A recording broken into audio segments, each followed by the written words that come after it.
partners! Ang gagawin ko po ay mag-exercise po muna ako. Maglalakad-lakad at magpapakapagod. Mamaya, ipapakita ko sa inyo kung paano ako kakain. Ito, imumuk.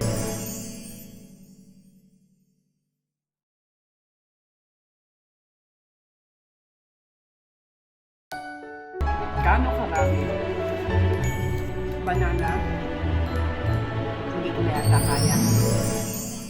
So, hanggang dito lang siya.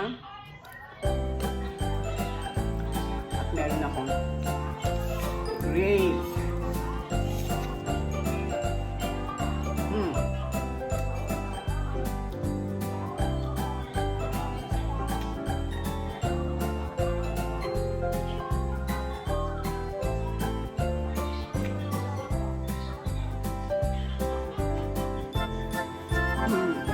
Konti na lang. Hinihingal na ako.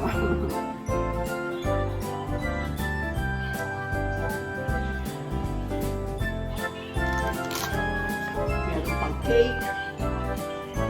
May french fries pa. May bread. Pero hindi ko alam kung hanggang kailan kung kaya kong butin.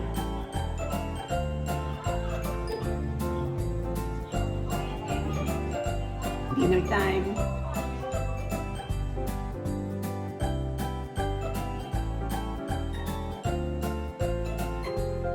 Three pieces.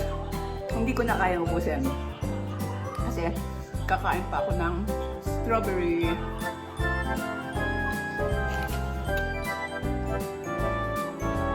Matabang strawberry. Ulang kaasim-asim. Wala din katamis-tamis.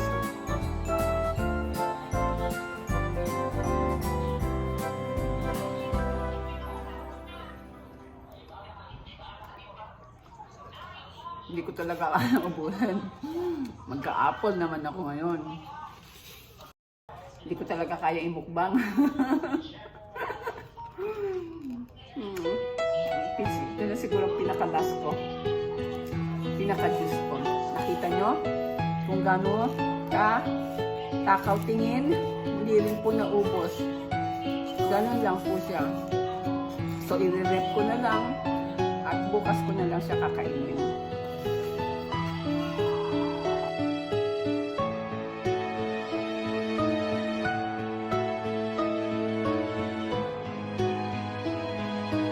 Good morning mga partners! Ganyan naman po ang inyong ka-partner, si Cherry Vlog.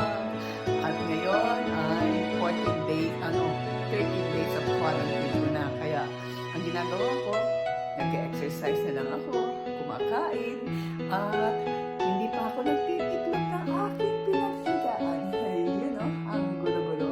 At for the meantime, nanonood din ako ng mga video ng mga kasama ko. Naka-off siya. Walang magawa, kaya tara, idaan natin sa kain, idaan natin sa exercise, at idaan natin sa paglalakad para malakas-lakas. At bukas, tapos na ang 14 days ko, kailangan ko na magtrabaho, kailangan nating magpalakas. Kaya tara, exercise, kain, mukbang ng fruits, at ngayon, nag-prepare ako ng aking noodles. Kasi wala na akong rice. Meron lang akong isang bread. Kanina uminom na ako ng green tea with lemon at saka with honey. Kaya ubus na. Kaya gagawin ko, kakain na lang ako ng noodles ko. Tara, kain tayo.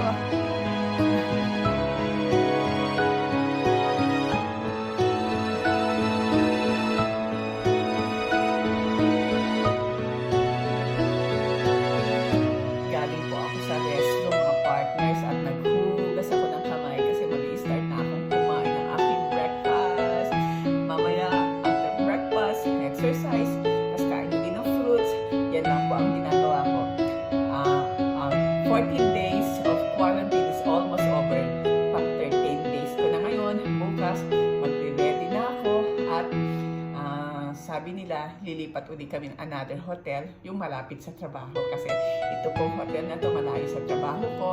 Kaya inilipat po kami ng company doon sa malapit. Kaya nag-start na ako magpalakas dahil mag-start na ako magtrabaho. 1 piece of bread lang. Noodles ang breakfast. Kanina, minom na ako ng warm water, no white green tea with lemon and honey. Kaya ubos na siya. Kaya ngayon, after 30 minutes, ito na, kakain na ako. Tara, kain po tayo. Samahan niyo ako. Noodle time. Mainit-init pa siya. At kailangan mainitin ang tiyan ko kasi dito, winter pa, din January, malamig pa. Kaya, need na uminit ang tiyan ko. Tara, kain tayo.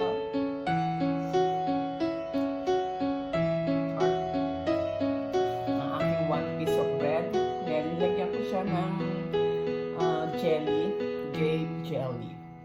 Pero hindi ko alam kung mauubos ko to kasi may time na mahina ako kumain. Kaya lang, ang ginagawa ko, every 2 hours, kumakain po ako. Para siyempre lumakas.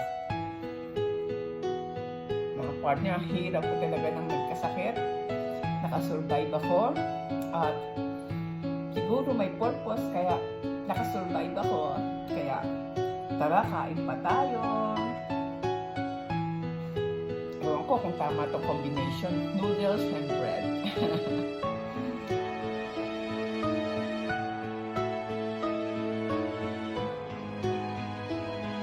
Sensya na kayo ha, kasi parang nasabi ko kumain. Ngayon wala akong guys. Hanggang bukas wala na ng deliver. Kasi medyo busy na rin sila at nag-prepare na rin po sila para lumipat kami ng hotel. Actually, ilang po kami dito. Tigil-tigil sa kaming kwarto. Allowed na po kami mag-work. Sabi nila, pag nagka-positive ka, meron ka ng immune system. Yung immune system mo, meron ka ng antibody sa katawan mo. Kaya sabi nila, hindi ka na daw makakahawa. Pero I'm sure na hindi na nga. Kasi yung mga pasyente namin, positive din. Kaya nagpapalakas tayo at deserve talaga natin kumain na kumain. Dahil yan lang naman ang purpose yan. Pag nagkasakit ka, kain ka, exercise, at huwag mong ihiga. Lalo po kayo magkakasakit pag may sakit na nga kayo, hinihiga nyo. Siyempre, you need to move yourself. Mag-exercise ka, magpapawis. Kung kaya mo maligo ka. Pero ako, hindi pa ako naliligo. Mamaya, maliligo ako after ng aking exercise. Ubusin ko lang po ang breakfast ko. Tara!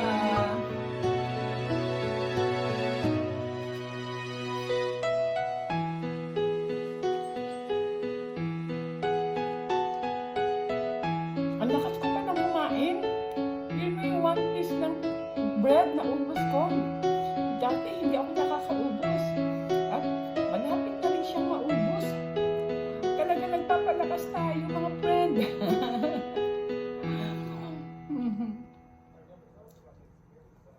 Kanina kumain ako ng banana.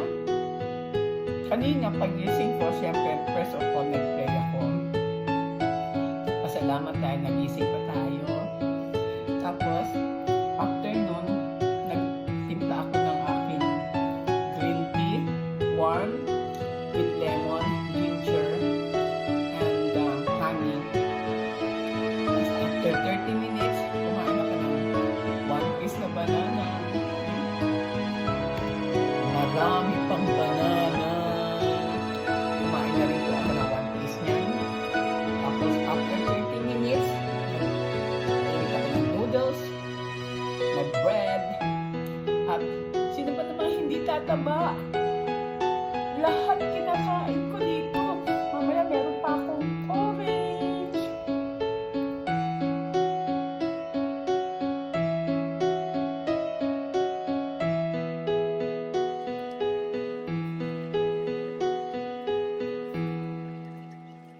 Hold on.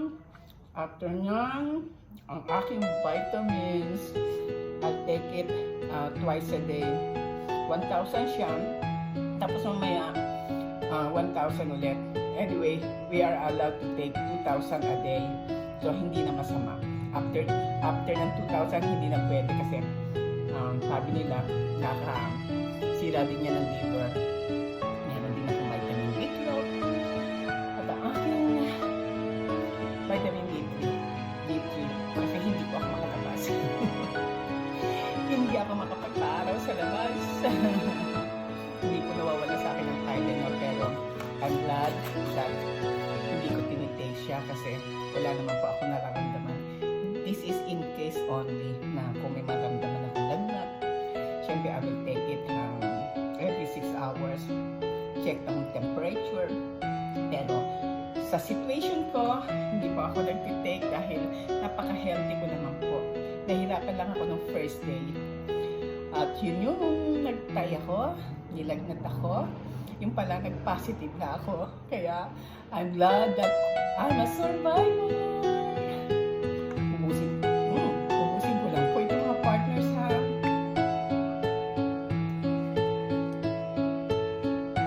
I'm done. And it's time for me to take my vitamins. Meron na po ako isang sarili na. At ang aking vitamin D. I'll take it once a day only. Pero hindi ko alam kung allowed ako twice. And ang aking vitamin D, hindi ko tulad ay actually dapat yung Centrum. Complete na po siya from A to C. Pero hindi ko po siya dala. Mas nag-concentrate po ako sa vitamin C.